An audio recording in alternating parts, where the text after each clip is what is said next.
Bienvenidos a esta segunda entrevista de jóvenes activistas y en el episodio de hoy nos acompaña una activista a quien admiro y quiero muchísimo. Ella es María Luisa Campos, es activista de derechos humanos, feminista y directora de la organización Resonalia. Bienvenida María también a este tu espacio.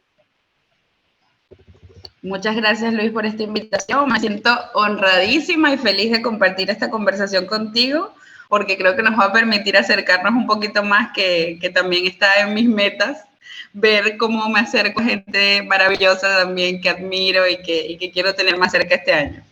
Qué linda, qué linda, qué linda. Y creo que si así vamos a empezar la entrevista, vamos a terminar llorando y apapuchándonos en, en la distancia. Yo creo que podemos empezar apapuchándonos. De verdad que necesitamos mucho cariño, mucho amor en estos tiempos tan difíciles que Sí. transcurrimos.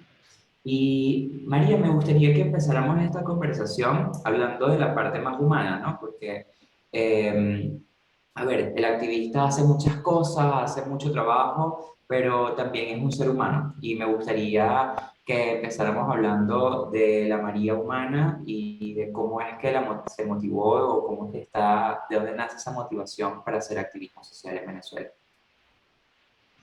Sí, bueno, yo nace de la bicicleta. O sea, cuando yo recién salí de la universidad, yo estudié estudios internacionales.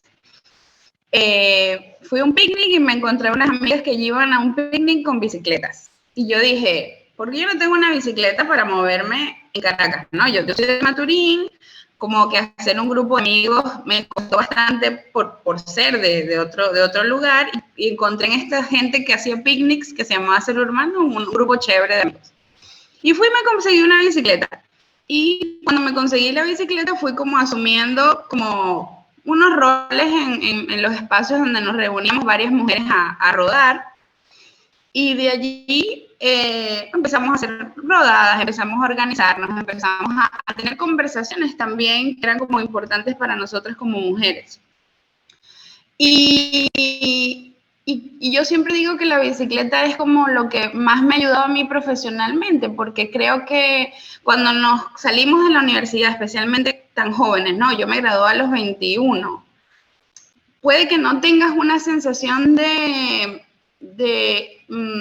vocación de pronto tan arraigada, ¿no? Porque, bueno, sales como economista, como antropólogo, qué sé yo, y bueno, ¿y con qué se come esto, no? Más en un país que iba como al camino a una desmejoría total, donde no era que salías de estudios internacionales a trabajar en una institución pública como para, en el caso de la Universidad Central, para eso nos educaban. Y entonces, claro, comienzo a descubrir estas cosas de mí que siempre tuve, ¿no? En la escuela, organizando cosas, organizando la salida de graduación, y empiezo a descubrir esto de mí, y empiezo también a asociarme a lugares como profesionales y educativos que me fueron como ampliando esa perspectiva, hasta que al fin di un salto grandísimo de moverme de estar trabajando en importación o en análisis de escenarios internacionales a trabajar completamente en la gestión de proyectos sociales y en la gerencia de proyectos sociales, que es a lo que me dedico actualmente, entre otras cosas, ¿no? Y siempre le agradezco eso a la bicicleta, porque creo que no todo el mundo tiene el privilegio de encontrar como un propósito que se alinee tanto con su manera de estar activo y en movimiento y en relación al espacio público y en relación a las otras personas, como lo es la bicicleta, ¿no? No es como que vas en el carro y vas sin poder hablarle a la gente, vas como conociendo, vas como conectando, y creo que eso de alguna manera siento que me define bastante en mi vida como persona y como profesional.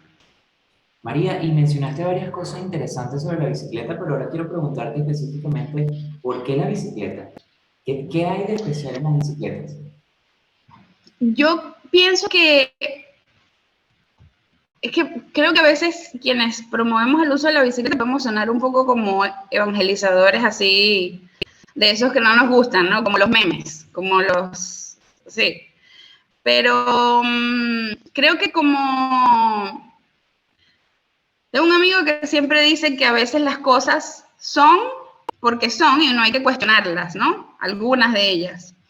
Y la bicicleta desde su invención como vehículo económico, como vehículo accesible que permite justicia social, creo que nos brinda a los seres humanos, a la mayoría de nosotros que no podemos acceder a un vehículo automotor, una sensación de libertad, de logro y también de conexión con lo que nos rodea, ¿no? Que otros modos de transporte de pronto no tienen esa capacidad. Ni un avión cuando tú estás en las alturas, que por más romántico que pueda ser, o sea, siempre estás viéndolo desde dos ventanas a las nubecitas. La bicicleta creo que tiene otro componente que es como el de lo sensorial que creo que otros transportes públicos no, otros transportes en general no tienen. Y creo que eso lo hace como desde su invención lo suficientemente romántico, lo suficientemente atractivo y lo suficientemente accesible y justo para que a todos nos mueva una cosita por dentro que es muy humana, ¿no? Como la capacidad de movernos y decir, llegué aquí y llegué aquí por mi propia cuenta, ¿no? Llegué aquí sin mucha logística y eso creo que es importante. El movimiento, perdón, el movimiento para mí como acción es una cosa que me interesa como estudiar y me parece que la bicicleta es como entre las tecnologías la más básica y esencial que nos permite a todos y a todos acceder a esa sensación de logro y de realización. Sensación de logro y realización. Qué lindo que un medio de transporte pues también te lleve a experimentar esas sensaciones, ¿no? Creo que eso también tiene un gran impacto en las vidas de las personas que puedan tener la experiencia de manejar bicicleta. Y tengo una pregunta, porque hacías mención al inicio sobre la ocupación del espacio público, ¿no? De cómo la bicicleta también es una forma de ocupar el espacio público. Y Resonalia eh, mezcla dos cosas que me parecen interesantes, porque es derecho a las mujeres, pero también el tema de ciudades sostenibles, el derecho a la mujer a la ciudad. Y, y quería preguntarte, bueno, ¿cómo se come esto, no? ¿Cómo es que esto encaja en lo que estás haciendo desde Resonalia? ¿Cómo es que un feminismo, bicicleta, transporte público, perdón, ciudades y comunidades se unen, ¿no? Esa pregunta es muy interesante y yo pienso que creo que los resultados de lo que estamos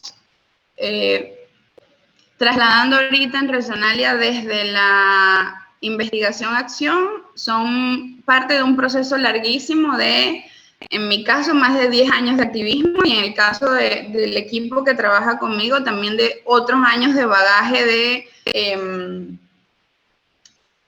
sensibilidad ante lo social y ante diferentes cosas del entorno en el que estamos habitando, ¿no? Especialmente las dinámicas humanas y cómo están siendo modificadas por la emergencia humanitaria. Nosotros trabajamos en Resonalia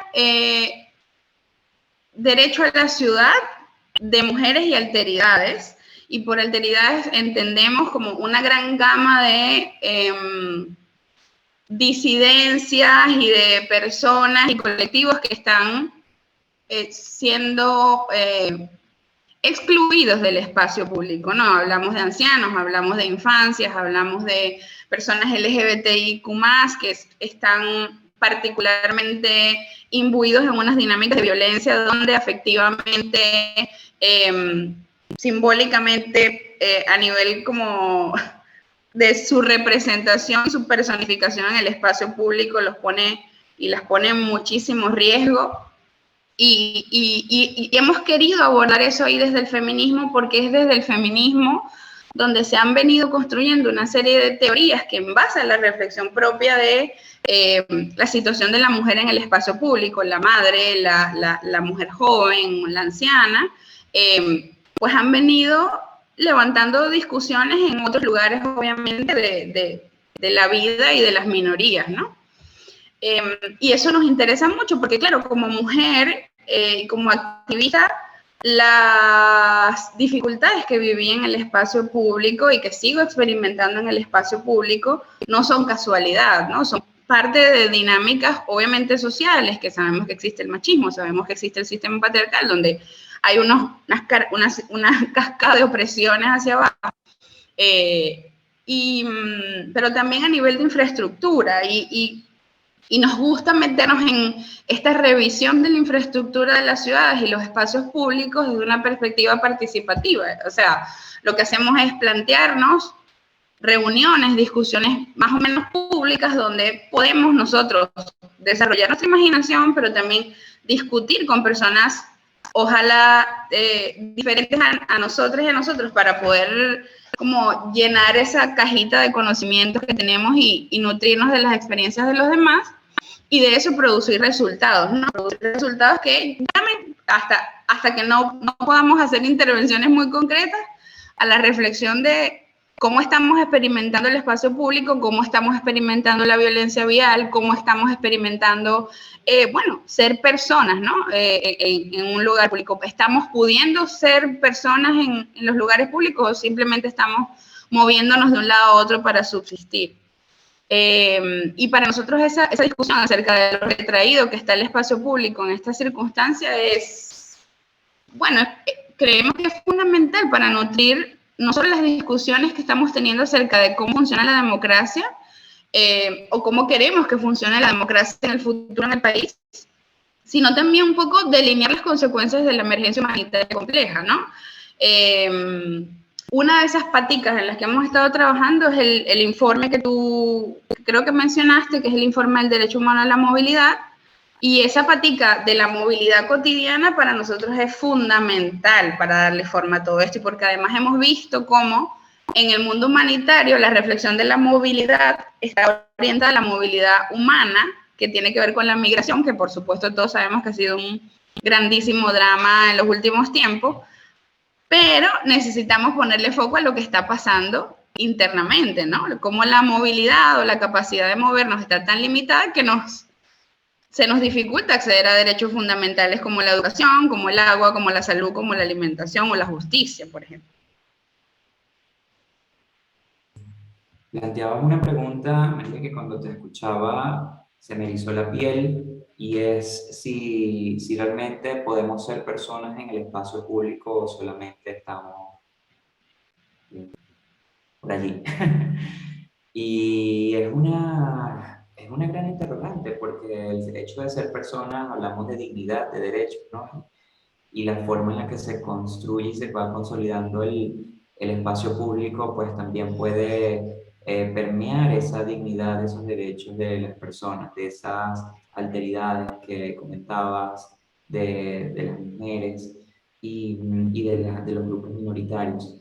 Y me parece muy interesante esta conversación, porque yo siento que, bueno, al final los espacios los construimos personas, ¿no? Pero a su vez personas que nos estamos construyendo a nosotros mismos. Es decir, en un proceso en el que estamos construyéndonos a nosotros, también estamos construyendo el espacio que habitamos, pero entonces pasa que podemos transpolar al espacio público de una u otra forma, pues esos procesos no deconstruidos en nosotros, como el machismo. ¿De qué Claro. forma? Y en función de eso te quería hacer una pregunta, es ¿cómo se está viviendo? Si se está viviendo, ¿es vivible nuestra ciudad actualmente, o cómo se está viviendo nuestra ciudad actualmente? Y Claro. qué consecuencias tienen para los grupos. Sí. Nosotros hemos hecho varios experimentos de ver cómo la gente está relacionándose con el espacio. Hace poquito, que está en nuestro canal de YouTube, si quieren como revisitar esa experiencia y ver qué resultó de allí, hicimos un mapeo de violencia en el espacio público, donde como que tocamos diferentes tipos de personas, mujeres, niños, niñas particularmente, y aprovechamos el paso de la marcha contra la discriminación que estaba pasando por Chacao en ese momento. De hecho, organizamos la actividad un poco con ese sentido. Y bueno, nos dimos cuenta, o sea, hicimos varias preguntas en ese espacio, ¿no? Hicimos la pregunta de por qué no denuncié si me ocurrió algún acoso. Hicimos la pregunta de dónde me siento más libre y dónde no me siento tan libre y por qué. Y un poco, esto como respondiendo a esta última pregunta que me hacías, ¿no? ¿Cómo se está viviendo? Yo creo que podemos, dependiendo de la pregunta que nos hagamos, podemos ver en qué estado están ciertas cosas de nuestra vida pública, pero en el caso de la discriminación, en el caso de la violencia, en el caso del acoso, o donde hay libertad, lo que nos hemos dado cuenta en las preguntas que hemos hecho y en las actividades que hemos hecho es que la libertad está un poco constreñida, pero también hay una poca comprensión de lo que es la libertad, de lo que me hace ser libre, ¿no? ¿Y por qué te digo esto? Porque de pronto cuando conversamos con personas LGBTI, con hombres gays, con mujeres lesbianas, la comprensión de libertad se reducía a un municipio de Caracas, o sea, de donde me siento libre se reducía a un municipio de Caracas, y en ese municipio la libertad era, puedo ser más o menos afectivo o afectiva con mi pareja, sin que me digan nada. Y les parece, pero ¿te parece que eso es ser libre? ¿No? Esa era una pregunta que hacíamos. Sí, me parece que eso está muy bien. Bueno, pero ¿qué pasa con las disidencias como a nivel de representación? ¿Cómo qué pasa con las personas que se visten más masculino? ¿Qué pasa con las personas queer? ¿Cómo está? O sea, lo que nos hizo pensar es cuánta reflexión interna hace falta para poder diagnosticar nosotros mismos cuáles son los niveles de opresión que estamos viviendo en el espacio público. Y por otro lado, las preguntas de dónde no me siento tan libre tienen que ver con, las respuestas de dónde no me siento tan libre tienen que ver con situaciones de violencia, acoso y maltrato en el espacio público, que no solo vienen de las personas que están cohabitando ese espacio contigo a nivel de una mirada o un insulto verbal, sino también de las instituciones policiales que se supone que son las que nos resguardan. Y ahí la pregunta de por qué no denuncié, que también para nosotros esa pregunta tenía mucha resonancia con lo que estaba pasando con el Yo Te Creo, porque queríamos darle cuerpo a toda esta ola de gente que decía que las mujeres que estaban denunciando porque querían llamar la atención. Y en este papel que planteamos ahí de por qué no denunciaste, o dinos anónimamente por qué no denunciaste, bueno, porque mi familia no me creyó, porque la policía me dijo que eso era mentira, o porque los maricos no se arreglan, ¿no? Eres una lesbiana, ¿cómo quieres que te traten? ¿Sabes? Entonces, digamos, hay una cantidad de cosas que nosotros como a nivel personal, pero también a nivel personal es importante planteárnosla, pero para poder llevar esas discusiones a un nivel público de una manera como mucho más sencilla de poder dialogar con ellos, ¿no? O sea, no es porque no denuncié nada más porque no hay un sistema en la policía que me permita como mujer o como persona LGBTI hacer una denuncia pública de acoso. Es que a veces no hay ni siquiera la comprensión de lo que es el acoso y la violencia en el espacio público y la discriminación. Si nosotros pensamos que podemos ser libres nada más en un municipio de Caracas porque el espacio público no está tan contraído, estoy hablando de Chacao, no está tan contraído, y pensamos como lo extensa que es la ciudad, y pensar que todos estamos llevando una vida más o menos pública en un solo lugar, pues a mí me parece que debería como causar una señal de alarma entre quienes hacemos activismo, ¿no? Y ojo, y esta reflexión también la hemos llevado a nivel de, perdóname si me estoy extendiendo mucho, pero también la hemos llevado a nivel de lo que tiene que ver con incidencia política, porque estamos como confinados a una manera de ser entre Chacao y Barruta, y está funcionando el municipio del Libertador como una barrera allí, ¿no? Porque no podemos ni protestar más allá de Chacaíto, ni movernos un poquito más allá. Y bueno, creo que es una práctica que, o sea, la sola idea de ver que estamos constreñidos territorialmente nos puede dar como maneras de pensar creativamente cómo podemos ir expandiendo ese territorio desde donde estamos haciendo acción política, pero también desde donde estamos existiendo más o menos en libertad como seres humanos en nuestro país, ¿no? Hay muchas cosas que decir de eso. Y Te lo agradezco porque además me encanta la pasión con la que hablas sobre este tema y creo que efectivamente ocupar el espacio público es parte de ese cambio, ¿no? Es parte de esa transformación que queremos ver, porque además el cambio, ocupar el espacio público es también decisiones y toma de decisiones e incidencia, y el espacio público es político también. Eh, y, y eso me parece interesante porque históricamente, pues precisamente estas alternidades que comentabas, alteridades, han estado constreñidas al espacio privado y, y de una u otra forma el desarrollo de su propia personalidad, de sus potencialidades han estado también limitadas por un espacio público que no les reconoce. Y María, para cerrar, me gustaría hacerte una pregunta sobre cómo ves el activismo actualmente en Venezuela, cómo sientes que hacia dónde se está encaminando el activismo desde tu área, cómo percibes que en este nuevo año el activismo va a tomar rumbo.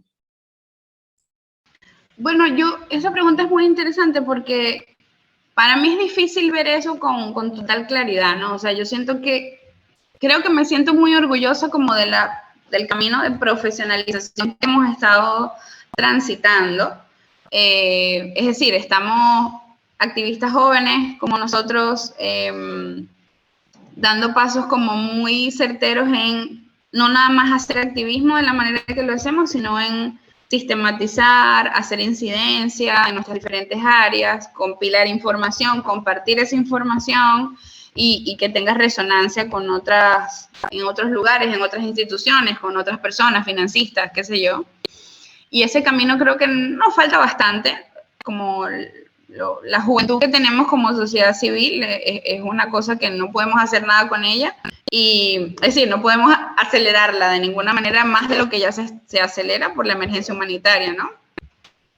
Entonces, por ese lado, creo que por lo menos en mi práctica profesional es como una de las cosas que estoy apuntando, no nada más hacerlo yo, o sea, profesionalizarnos en términos de cómo nos planteamos los proyectos y qué sacamos de esos proyectos para la sociedad, sino también que en cada proyecto que pueda vincularme pueda como dejar ese granito de hacer y dar testimonio de alguna manera, como lo más formal posible, ¿no? Ahorita estamos haciendo un proyecto en alianza con el Instituto Goethe, donde el proyecto se llama Lo que hacemos mejor, vamos a estar fortaleciendo a la sociedad civil, y ese proyecto a mí me tiene muy interesada porque ha sido parte de esos pasos como que a nivel personal y organizacional queremos apuntar a cómo nos apoyamos colectivamente y cómo seguimos elevándonos a pesar de, bueno, nuestras diferencias naturales, ideológicas o de maneras de hacer o incluso de áreas de trabajo, porque también somos una sociedad civil muy diversa, ¿no? Entonces yo creo que, bueno, que apuntar a eso, a seguir construyendo esa solidaridad que necesitamos, que yo creo que, claro, como venezolanos de pronto tenemos nuestros grupos y como venezolanos viviendo en el país, tenemos nuestros grupos, nuestros sistemas, pero es muy importante que, como somos tan poquitos, podamos estar más juntitos, ¿no? Y creo que inevitablemente, y gracias a la presión política, nosotros vamos a seguir juntándonos un poco más, vamos a seguir mejorando cómo conversamos, cómo nos activamos y de qué manera nos resguardamos ante la precariedad de las situaciones, ¿no? Y nos apoyamos. Y bueno, por otro lado, yo también siento y espero que esto sea una cosa que bueno, la reflexión de ser jóvenes adultos en una emergencia humanitaria es una reflexión que tenemos que dar un poco más a nivel personal. Y eso lo digo como feminista y como activista, porque es bastante difícil ser una mujer adulta viviendo en una emergencia humanitaria. Y creo que esa discusión a nivel personal tiene mucho que decirnos a nosotros como ciudadanos y ciudadanas para que podamos tener mejores diálogos con quienes nos están financiando o con cómo nos planteamos la magnitud de esta crisis y las repercusiones que tiene a nivel personal y profesional en nuestra vida, ¿no? sea, tenemos personas que están teniendo 1, 2, 3, 4 trabajos para poder sostener un trabajo de activismo que ya es bastante demandante y yo creo que es importante revisar eso por el autocuidado, por el testimonio de cómo estamos los defensores y las defensoras de derechos humanos en el país y por la mejora, porque también creo que a veces se nos olvida que somos parte importante en ser interlocutores de las cosas que a veces estamos llevando a cabo en terreno con alianzas, ¿no? Cómo nos apoyamos mejor con esos aliados y que reconozcan como también la humanidad nuestra. Creo que es una cosa que yo veo que está pasando y que creo que deberíamos como seguir. Aquí yo me pongo a hacer militancia para que lo sigamos conversando a nivel humano y personal. Me encanta y concuerdo contigo en la necesidad de encaminarnos, bueno, que ya estamos encaminados, pero continuar un sendero hacia la profesionalización del trabajo del activismo, pero que esa profesionalización vaya además acompañado de la dignificación del trabajo de los activistas, de los defensores de derechos humanos, porque al fin de cuentas es un trabajo, eh, y además es la dignificación del trabajo de aquellos que protegen y defienden nuestras democracias, nuestros derechos humanos y que nos cuidan a todos. Y por otra parte, la necesidad de juntarnos y de juntarnos para cuidarnos, para apapacharnos, para abrazarnos, para cuidar un poquito de nosotros, precisamente por ese contexto de crisis que mencionabas, que es bastante complejo y que añade más complicaciones al trabajo que ya de por sí realizamos. Y te lo agradezco infinitamente que hayas traído a cabo esa reflexión sobre el activismo y hacia dónde va encaminado. Bueno, María, hemos llegado al final de esta entrevista de jóvenes activistas y quiero agradecerte enormemente por tu espacio, por tu tiempo, por dedicar unos minutos para esta conversación tan sabrosa, tan rica, que me la he disfrutado muchísimo. Luis, te agradezco a ti por invitarme, por darme el espacio para conversar de esto. Me interesa mucho seguir compartiendo en espacios donde podamos conectar lo humano con lo profesional, porque creo que no llegamos a las cosas que hacemos de casualidad y resaltar eso de esa parte como vocacional y de lo que nos apasiona es importantísimo para que la gente comprenda por qué nos hace sentido lo que estamos haciendo y el esfuerzo que le ponemos a cada cosa, ¿no? Creo que en mi caso, como que vivo de esa pasión todo el tiempo y me encantaría vivir mejor de esa pasión, pero también de ese compromiso que tengo con las personas, ¿no? Con esta tierra que es la que quiero, que es la que está llena de gente que significa cosas para mí y a la que quiero que la gente que quiero y está afuera vuelva, ¿no? Te agradezco mucho por esto porque sé que tu trabajo es importante por darnos cara también y exponer parte de nuestro trabajo y de nuestra persona ante otras personas que puedan estar interesadas y con las que podamos conectar de diferentes maneras. Así que gracias. Gracias por tan lindas palabras. Gracias, infinitas gracias, María. Qué rica conversación. Me la disfruté muchísimo y estoy seguro que quienes han llegado hasta acá también lo han disfrutado mucho. Bueno, te envío un fuerte abrazo hasta donde estás y deseo que estés muy bien. Otro igual. Gracias, Luis.